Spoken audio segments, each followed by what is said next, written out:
पूरी चीज न है तो जो हम लोगों ने कहा कि अगर पढ़ लेगी लड़की और वो जब शादी होगा लड़का लड़की में तो जो अगर मेरी कोई बात कहना गलत था तो मैं इसके लिए माफी मांगता।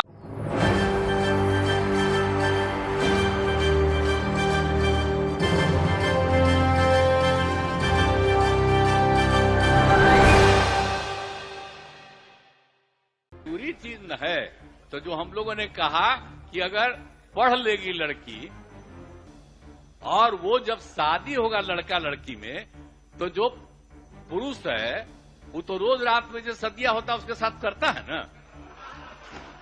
तो उसी में और पैदा हो जाता है। और लड़की पढ़ लेती है तो हमको मालूम था कि वो करेगा ठीक है, लेकिन अंतिम में भीतर मत घुसाओ, उसको बाहर कर दो। करता तो है तो उसी में अब समझ लीजिए संख्या घट रही है। इसका कोई अगर कोई गलत मतलब निकालता है तो गलत बात। एक तरह से जो भी मुख्यमंत्री का बयान है जो सेक्स एजुकेशन के बारे में, और जब भी सेक्स एजुकेशन की बात की जाती है तो इसके लोग जो है सामने शर्माते हैं, लोगों को बचना चाहिए। तो स्कूलों में पढ़ाई होती है, सामने साइंस बायोलॉजी ये तो स्कूलों में पढ़ाई होती है, बच्चे पढ़ते हैं भाई।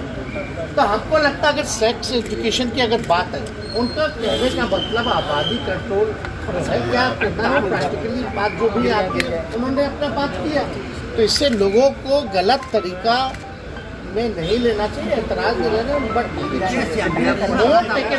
Sex education. बीजेपी सवाल खड़ा करे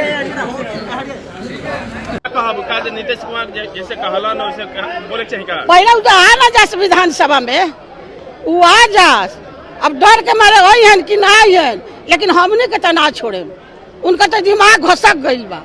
नीतीश कुमार के दिमाग घसक गई बा कि पूरा बिहार के बेटी बहू के इज्जत मिट्टी में मिला दे। उनका पास तब बेटी बहू बा न बेटी बा न मेहरारू बा, वो तो बंठा नीतीश कुमार बंठा। और दूसरे के देख के उनका जलन होता, कहता लड़का सब लड़की मोहब्बत प्यार करती है तो लेके घूमती है और लेके सोता है तो उनको फूल जाता है तो निकाल के फेंक देता है। बेशर्मी की शर्म है नीतीश कुमार का, ऐसा बोलना चाहिए। तेजस्वी यादव तो समर्थन कर रहे हैं। तेजस्वी यादव तो बकलोलवा है, बकलोलवा। वो क्या जानते हैं तेजस्वी यादव अपने जाके इन्होंने बियाह को आ गया। उसको बिल्कुल तार तार कर दिया। उनका बयान जो है वो बिल्कुल अभद्र, जो कहें अश्लील, अशिष्ट, अमर्यादित भाषा है। और इस प्रकार का जो उन्होंने बयान दिया है वो क्या दर्शाता है? इस बात को मैं कई दिनों से कह रहा हूं और कई महीनों से आप मीडिया के साथी भी देख रहे हैं कि नीतीश बाबू शारीरिक रूप से और मानसिक रूप से स्वस्थ नहीं रह गए। और ये जो बयान उन्होंने दिया है ना, इस बात की पुष्टि करता है। मैं कोई डॉक्टर नहीं हूं, लेकिन आप उनके जितने बयान हैं, पुराने बयान तो छोड़ दीजिए, आप मात्र एक सप्ताह में देख लीजिए उनका देख लीजिए रूटीन। सवेरे 9 बजे से कहाँ जाते हैं, किन किन के यहाँ जाते हैं। मुख्यमंत्री नीतीश बाबू का यही रूटीन था? कभी नहीं ये रूटीन था। और ये जो रूटीन है और जो ये उन्होंने बयान दिया है, मैंने कहा कि इसकी जितनी वर्तना की वो कम है। और नीतीश बाबू को लिए मैं बता दूं, अब उनके लिए मुख्यमंत्री के पद पर बने रहना 1 मिनट के लिए भी न उनके लिए उचित है और न बिहार के लिए। जितने बिहार के लोग बिहार के बाहर होंगे, इस बयान को देखने के बाद कितनी शर्मिंदगी महसूस कर रहे हैं। देखिए, ये जहां बोल रहे थे ना, ये कोई बच्चों का क्लासरूम नहीं था, अपनी इनके मित्र मंडली नहीं थी, ये सदन है। और सदन जो है उसकी गरिमा बनी रहती है। पब्लिक लाइफ में पब्लिक डिसेंसी बहुत इंपॉर्टेंट चीज होता है।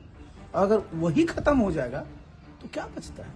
इसलिए जो उनके पार्टी के लोग हैं, जो महागठबंधन के लोग हैं, उनको तत्काल सोचना चाहिए। और आज 11 बजे से हाउस होता है ना, उसके पहले नीतीश बाबू को अपना इस्तीफा दे करके और इस जो वक्तव्य दिया है उसके लिए माफी मांगना चाहिए। तेजस्वी यादव ने कहा है कि बयान को गलत तरीके से परोसा जा रहा है। देखिए, जो उन्होंने कहा है ना, तो सदन में इस प्रकार का बयान कहीं से उचित नहीं। और अगर तेजस्वी जी को लगता है तो मुख्यमंत्री जी उनके वरीय नेता हैं, उनको अपने घर पर बुलाएं, अपने पिताजी अपने माताजी के सामने इस प्रकार की जितने भी तरह की सेक्स एजुकेशन की वो बात करते हैं तेजस्वी जी, वो लें, वो ग्रहण करें। लेकिन ये जो है ना, ये सदन जो है, ये कोई उचित फोरम इस प्रकार के व्यक्तित्व के लिए नहीं है। और मैं तो स्पष्ट कर रहा हूं ना, ये दर्शाता है कि नीतीश बाबू कहीं से भी अब शारीरिक रूप से और मानसिक रूप से स्वस्थ नहीं है। उनकी मानसिक रुग्णता का यह परिचायक है। और एक मानसिक रूप से रुग्ण व्यक्ति क्या प्रदेश को की सेवा कर पाएगा? कई महिला हाउस में रो गई है। देखिए, महिला रोएगी क्यों नहीं साहब? आखिर आपने पूरी महिला समाज को किस प्रकार से एक ऑब्जेक्ट ऑफ सेक्स रख के सामने लिए रख दिया? क्या महिला सिर्फ एक ऑब्जेक्ट ऑफ सेक्स है? भाई, ये सब जानते हैं कि माता हमारी होती है, माता हम सब लोगों को जन्म देती है, हमारी जननी है वो। जैसे धरती माता है वैसे हमारी माता है, जैसे हमारी भारत माता है वैसे वो माता है। और माता का सम्मान करना जो आदमी भूल जाए, इसका मतलब क्या है? जी नीतीश बाबू को आप भी जानते हैं, हम भी जानते हैं, वो जब भी अगर नॉर्मल होते थे, इस प्रकार का अमर्यादित, अभद्र, अश्लील वक्तव्य कभी आया है उनका क्या? तो मैं तो जिस बात को कह रहा हूं ना, मैं तो ये कह रहा हूं ना कि अब वो मुख्यमंत्री के पद पर रहने लायक मानसिक रूप से नहीं बच गए हैं। और सबसे पहला जो होता है, जो समझिए पात्रता होती है किसी भी बड़े पद के लिए, कि आप मानसिक रूप से बिल्कुल स्वस्थ रहिए, शारीरिक रूप से स्वस्थ रहिए।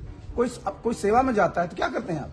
सेवा में ज्वाइनिंग के पहले मेडिकल सर्टिफिकेट लेते हैं कि नहीं लेते हैं? तो अगर आप फिजिकली फिट नहीं है, मेंटली अलर्ट नहीं है, तो आपको कोई अधिकार नहीं बनता है कि आप 1 मिनट के लिए भी इतना बड़ा संवैधानिक पद पर रहें। और इसका भी एक मतलब है ना कि जब इस प्रकार की इनकी मानसिक स्थिति है, तो सरकार का कामकाज कौन देख रहा है, कौन चला रहा है? और ये बहुत ही दुर्भाग्य। मेरे मन से अगर कोई शब्द बात आ गई कि पुरुष और स्त्री दोनों, जो लड़का लड़की रात में सोने की बात है, तो मैं माफी मांगता हूं उसके लिए। मैं इसके लिए मैंने वापिस करता हूं इन सब बातों का। अगर इसको हमने यूं ही कुछ बात कहा और उसको ले करके इतनी निंदा हो रही है, तो मैं भाई देखिए, अगर मेरी कोई बात कहना गलत था तो मैं इसके लिए माफी मांगता हूं। इसको हम वापिस करते हैं। और अगर मेरे किसी बात से कोई इसकी निंदा कर रहा है तो भाई हम वापिस करके और निंदा हम अपने कर लेते हैं, माफी मांगते हैं। और अगर कोई मेरी निंदा करता रहता है और कोई भी बात करता है, उसको लगता है कि बड़ा गलत था, तो मैं उनका अभिनंदन करता हूं।